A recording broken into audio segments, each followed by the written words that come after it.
जी।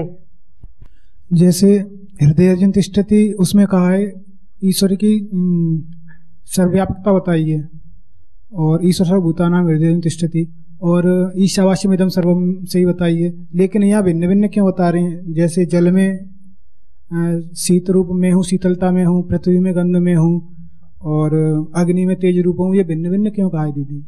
तो समझ नहीं रहा ना सर्वव्यापकता को अर्जुन, कि आप कैसे सर्वव्यापक हैं, जरा थोड़ा विस्तार से बताओ।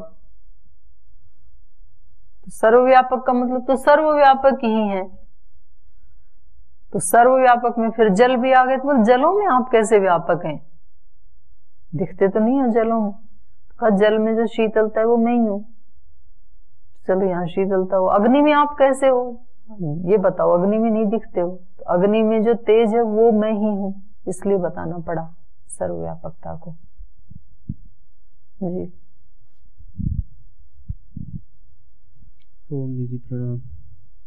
मेरा प्रश्न सांख्य से है दीदी, कि जैसे सांख्य से हाँ, कि संपूर्ण जो है प्रकृति ईश्वर का क्लास स्वरूप में सांख्य पूछते हो आप, चलो पूछ लो। संपूर्ण प्रकृति यदि ईश्वर का स्वरूप है तो संपूर्ण प्रकृति जी ईश्वर का स्वरूप मानते हैं। ईश्वर का स्वरूप तो नहीं कहा सांख्य में, लेकिन सांख्य तो का मूल प्रकृति तक ही जाता है, ईश्वर को ठहराता ही नहीं। तो ईश्वर को ठहराया ना, पुरुष इति पंचविंशतिर्गण। तो सर्वव्यापक कह दिया ना, पुरुष तो वो परमात्मा सर्वव्यापक है।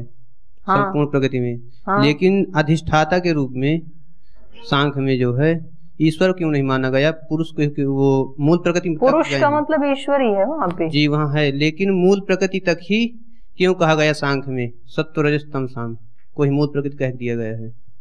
सांख्य में ईश्वर क्यों नहीं कहा गया?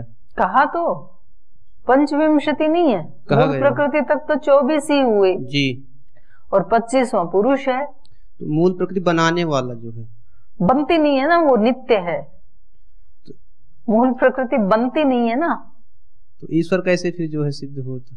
ईश्वर को कैसे फिर कहते हैं उसमें जो है क्या, कि ईश्वर के द्वारा ही प्रकृति चलती है? क्योंकि वो जड़ है, इसलिए उसको गति चेतन ही दे सकता है। तो ईश्वर को कहना चाहिए ना कि ईश्वर ही है मूल। कहा है ना वहाँ पे।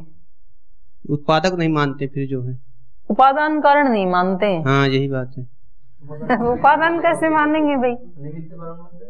निमित्त कारण तो माना ही है। उपादान कारण मानेंगे यदि तो दोष क्या आएगा बताओ, आप ही बताओ क्या दोष आएगा? निमित्त उपादान कारण मान लिया तो आप परिणामी हो जाएगा। हाँ, ईश्वर परिणामी हो जाएगा जी।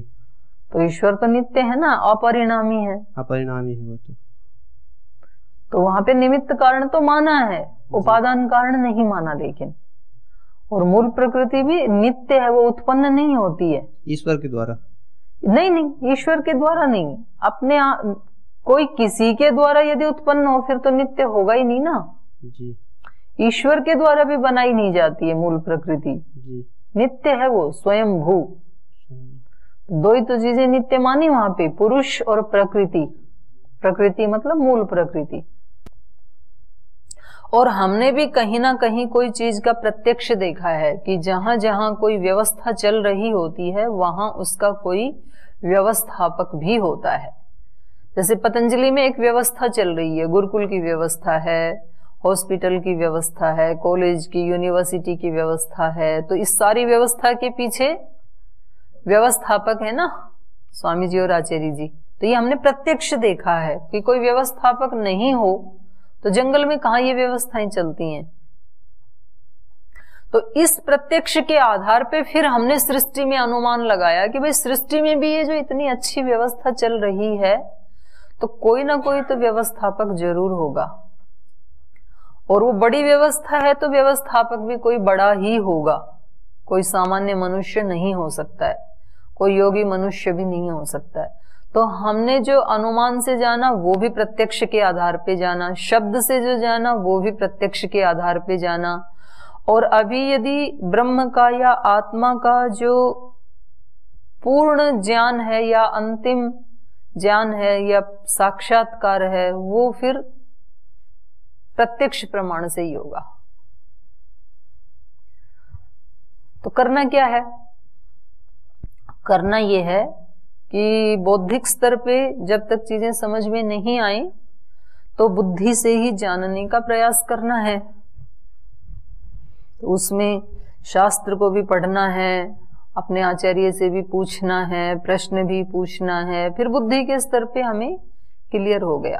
अब क्या करना है? बुद्धि पे क्लियर होने के बाद प्रत्यक्ष के लिए अभ्यास करना है। अभ्यास भी तो करना पड़ेगा, दोनों काम करने पड़ेंगे ना। तो ये साथ साथ करना है, शब्द से भी जानना है, अनुमान से भी जानना है, प्रत्यक्ष के लिए पुरुषार्थ भी करना है, प्रयास भी करना है। और